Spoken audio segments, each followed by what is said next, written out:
Today in Montreal, Prime Minister Justin Trudeau announced the development of a new high-speed rail line that will get you from Montreal to Toronto in 3 hours. Today, I'm announcing the launch of ALTO, the largest infrastructure project in Canadian history. It'll stimulate our economy, strengthen the bonds between cities and our two most populous provinces, and reduce costs for businesses while improving their productivity and competitiveness. Electric route will expedite travel along the Toronto-Quebec City corridor and is expected to reach speeds up to 300 kilometers per hour, boost GDP by up to $35 billion annually, and create over 51,000 jobs during construction. The Minister of Transport, Anita Anand, joins us now from Toronto. Hi, Minister. Thanks for coming on. Hi, JP. Great to be with you. So my grandfather worked at CN Rail in the 60s and the 70s and the 80s, and they were talking about high-speed rail back then. There was even the failed turbo train, a sort of pseudo high-speed rail. Why is it different this time around? We've been talking about it for decades. Why do you think this is a more realistic plan, and why are you able to deliver when some of these other proposals are now in the dustbin of history? It's a great question, but we have completed the procurement process now in selecting the winning bidder. It was a competitive, robust procurement process. The winning bidder is Cadence, and we are now into the second phase, which is co-development. We have put on the table $3.9 billion for co-development. That includes the design, the technology, the choosing of track and stations, and the consultations that will be undergoing with Indigenous persons and the broader public. That's all in the co-development phase, and after that we'll be moving to the construction phase, JP. So we are making significant progress in a way that Canadians have not seen before. And today's announcement was a game changer. It signifies that with this contract that we'll be executing with Cadence, the consortium, there will be this public-private partnership that is going to execute on high-speed rail, deliver high-speed rail for Canadians, and ultimately add $35 billion annually to the Canadian economy as a result, while reducing emissions, while employing 51,000 people. The economic benefits are there, and the work is being done to achieve this for Canada. The Conservatives are maybe predictably dumping on this announcement today, saying it's a $5 billion photo op. They say that you're a lame duck minister with a lame duck statement from a lame duck government on a project that will never come to fruition. What do you say to them about this? It's really too bad that they're spouting repeated negativity about a project that will increase Canadian productivity, that will increase efficiency in travel, and that will deliver billions of dollars back to the Canadian economy without even going through Donald Trump. You have to ask yourself, what is it that the Conservatives want for Canada? Because if you cannot see the value in high-speed rail, you are missing the boat completely. What about the price tag of all this? Because we know the government has set aside about $3.9 billion over 6 years for this co-development phase, as you're describing, the second phase of things. Of course, there's the third phase of things, which is the actual construction. Do you have a ballpark figure as to how much this thing will actually cost to build? JP, we want to be very prudent before simply throwing money at a project that has not yet been designed, that is not yet through the consultation phase. We have this co-development phase where we will be setting the process of construction, the acquisition of raw materials, the permits and licenses that need to be obtained, the placement of track, and stations. So there is work to do in co-development. It's going to last 5 years. And let me say that unlike back in the 1960s, JP, there is going to be about 1,000 kilometers of dedicated track. So there will not be the sharing of the track as we see with VIA and CN right now. This is dedicated track. This is going to increase productivity, and you're going to be able to get from Toronto to Montreal in less than half the amount of time that it currently takes. So again, this is win-win, and if the Conservatives can't see that, they're missing the boat. But do you have a rough estimate as to the price tag? I mean, are we talking 15 billion, 100 billion, 200 billion? Like, I think if you want to get buy-in from people, they need to understand just how much this is going to cost, don't you? Those figures will come, JP. Remember, we have just announced the winning bidder. Right now, that bidder is negotiating a contract with the Crown Corporation, Alto. And once that contract is negotiated and finalized, and the plans for building and laying that track have been drawn up, we will have more to say on the price tag. But again, the option that we're choosing is to proceed prudently and to ensure that we're using taxpayer dollars efficiently.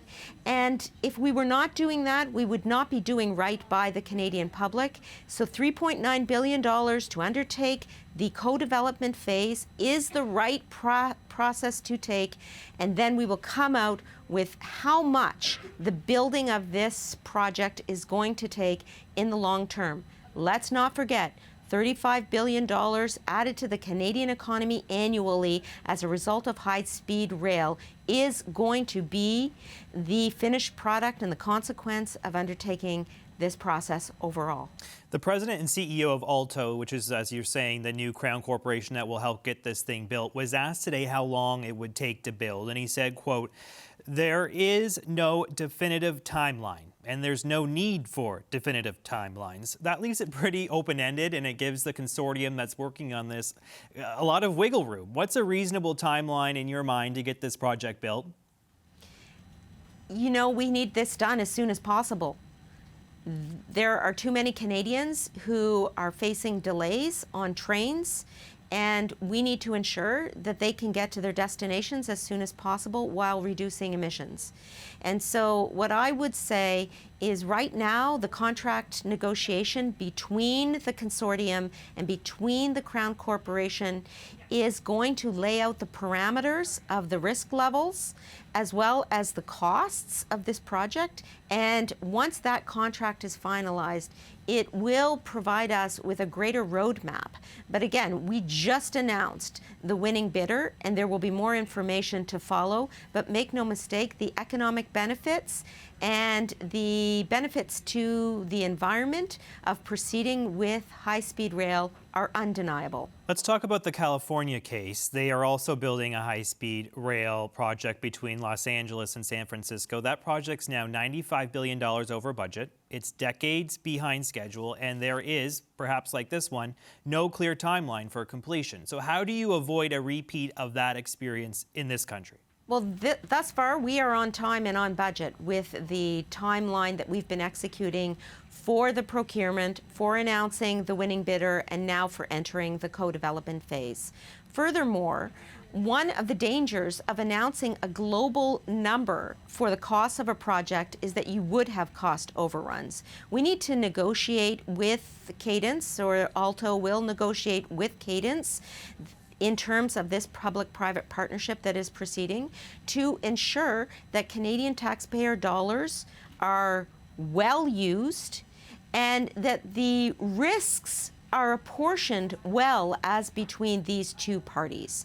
Certainly, the private consortium is going to be bearing some of the risks of this project. They're also going to be providing their expertise, and we need to make sure that that risk level is apportioned so that we don't have a situation like you described is happening in California. Why stop the high-speed train in Toronto? Why not extend it further west, like, say, through your riding in Oakville and down into southwestern Ontario? I mean, there's about 5 million people or so that live in that area. Wouldn't they benefit from high-speed rail? Without question, there are Canadians and towns and cities across this country that would benefit for high-speed rail, like we are going to be executing on. This is the first iteration of high-speed rail in Canada. It puts us on par with our G7 counterparts who all have some form of high-speed rail. In this co-development phase, we look forward to the public consultations as well as the consultations with Indigenous persons to hear about additional phases of this project that should be undertaken for the benefit of the Canadian economy. You're right, Oakville, Ontario, London, Ontario, and other city centres would be well served with high-speed rail. We will take off this bite-sized chunk now. with the Toronto, Montreal, Quebec City corridor, and then we will look to see who else and what other towns could be well served. You're a minister who wears many hats, so I also want to ask you about internal trade. Have you made any progress so far? I know it's early days, but on dismantling some of those internal trade barriers, can we expect an announcement sometime soon on what you're doing to liberalize trade in the country?